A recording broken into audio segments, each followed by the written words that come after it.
Hello, I'm Clare Pollard and this is Clare's Poetry Circle.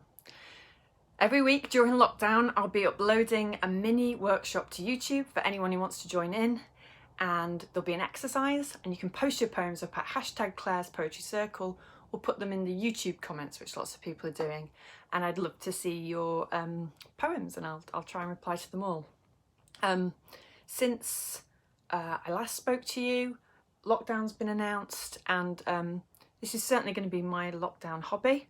Well, along with making cocktails. I've been watching the Stanley Tucci videos, and last night panic ordered the ingredients to margaritas.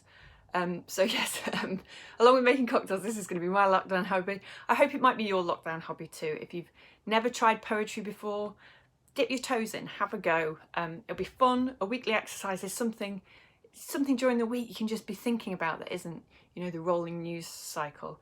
And I think a lot of people enjoy that. So think of anyone you know who might appreciate these videos, who might appreciate these workshops. Spread the word, please.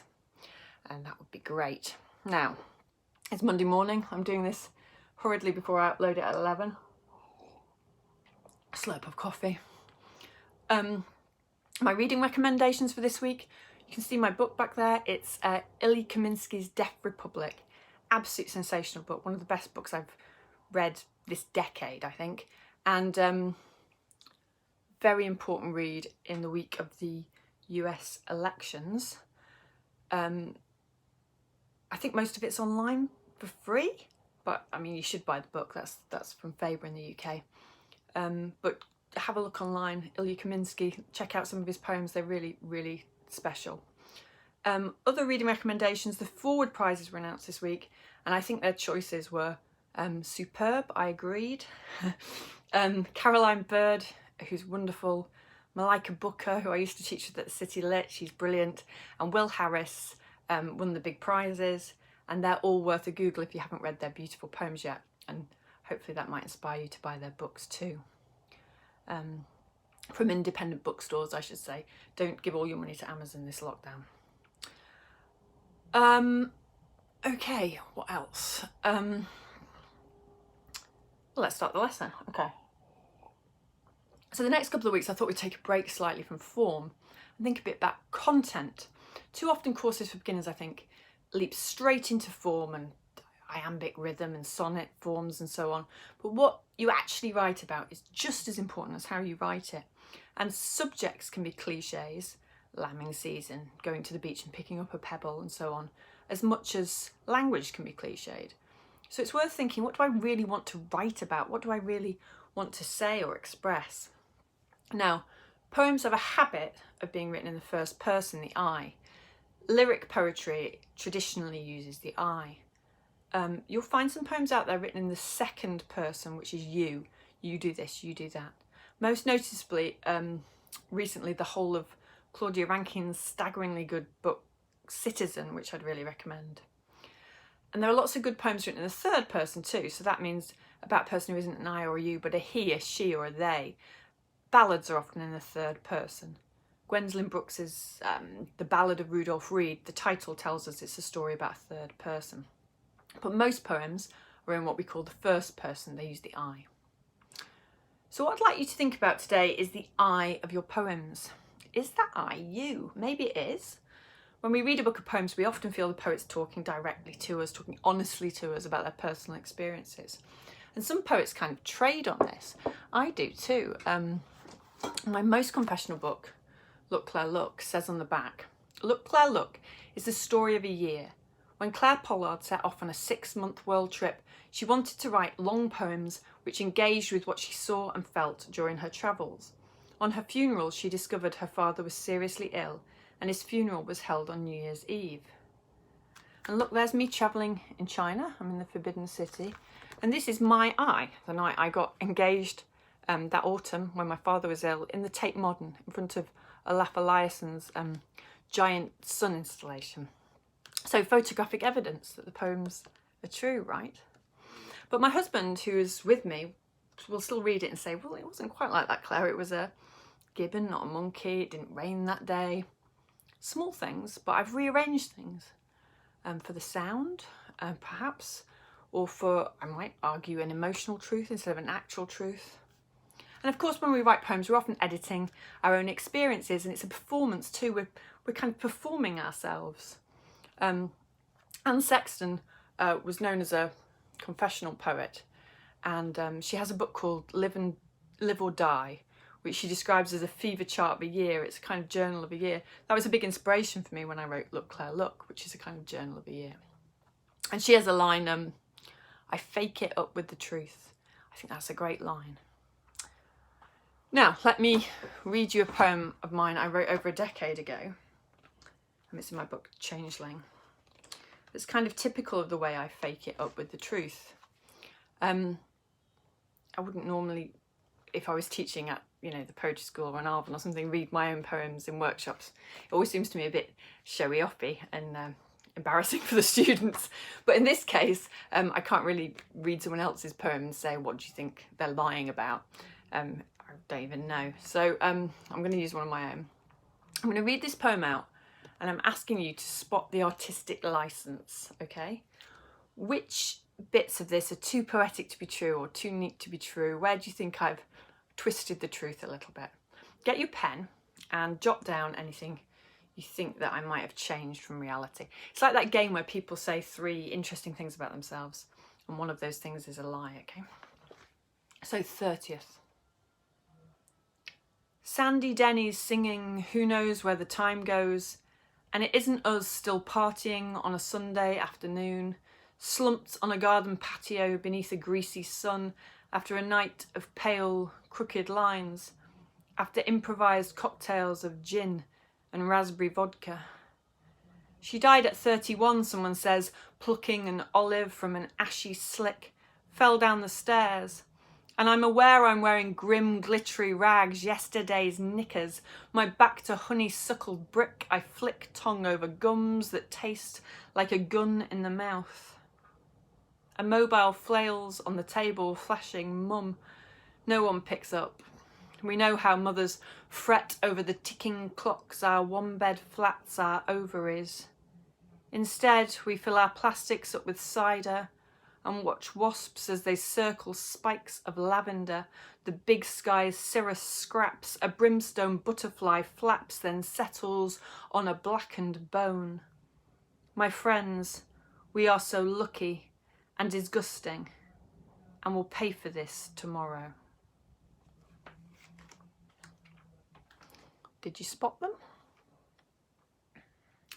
So the first was a cocktail. It was actually vodka and limoncello, but I wanted to use those words, the description of the cocktail, to establish this kind of English country garden gone wrong atmosphere, this kind of debauched paradise. So hence the gin and the raspberries, which to me are very English country garden things.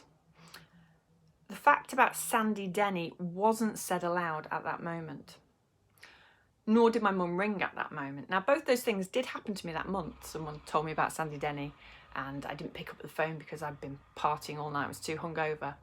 But I compressed those 3 moments into this one moment of the poem to create a kind of little drama in the poem, to make it more dramatic. Things happen during the poem because of those additions. Also, I think the butterfly was actually a cabbage white, but I wanted to create this kind of apocalyptic end of the world vibe, and for some reason I didn't want to put the word cabbage in the poem. So I looked for other butterflies you can get in London, and I saw there was a brimstone, and it was just too perfect with its hellish connotations that I couldn't resist putting it in. Just as I couldn't resist putting in some honeysuckle on the wall. That wasn't true either. But given we've been such a lucky generation, that's the point of the poem, kind of suckled on honey, this kind of decadent, still being children when we're 30 kind of vibe. I absolutely couldn't resist that. So that gives you some of the ideas of the ways I fake it up with the truth.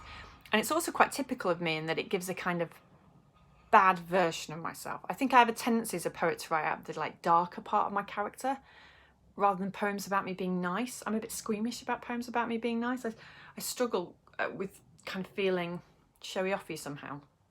I struggled to write a poem about me being really kind to an animal or something.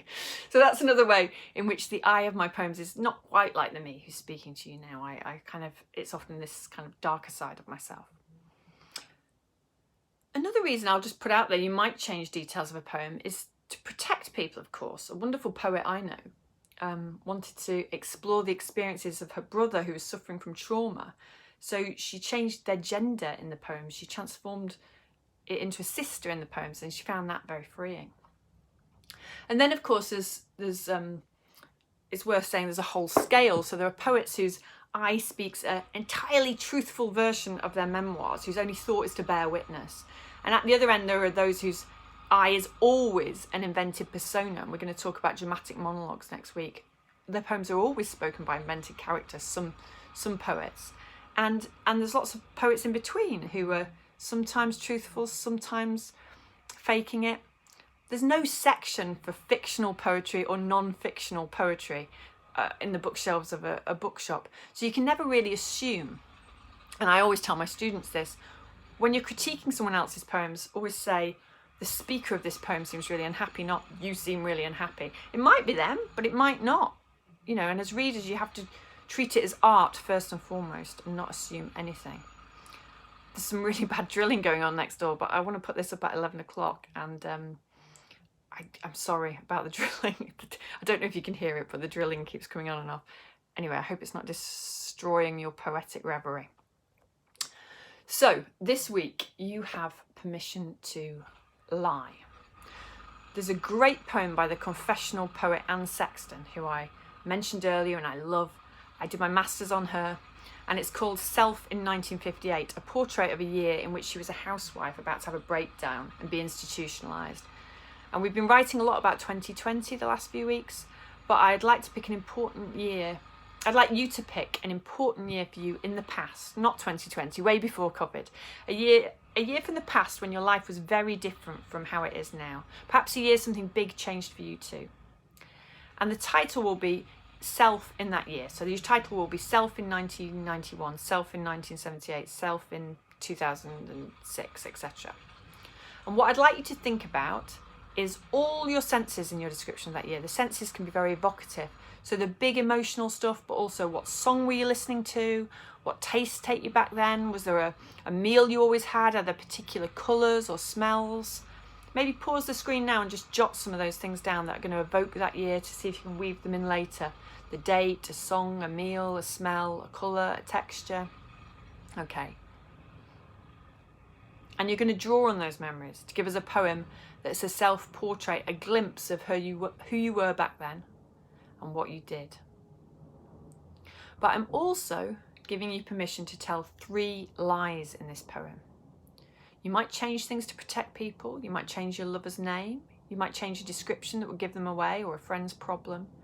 You might just change some details for poetic effect, like I did in 30th. You might change the door number, the colour of a cup. You might change a big thing. You might decide to turn yourself into the person who went to that dance instead of the person who didn't. It's up to you. It's a performance of self. Fake it up with the truth. So I'm very interested to read these confessional poems, self in the year, capturing, trying to evoke that moment through all the different senses and telling some lies. Do post them up on YouTube, in the comments, or at hashtag Clare's Poetry Circle. And next week we'll look at the other extreme of I poems, dramatic monologues, poems in the voices of people very different from yourself. So I look forward to that, and have a good week. Well, as good a week as you possibly can, which is not thinking about it a good week, probably. Okay, lockdown in the US elections. I'll see you at the other side.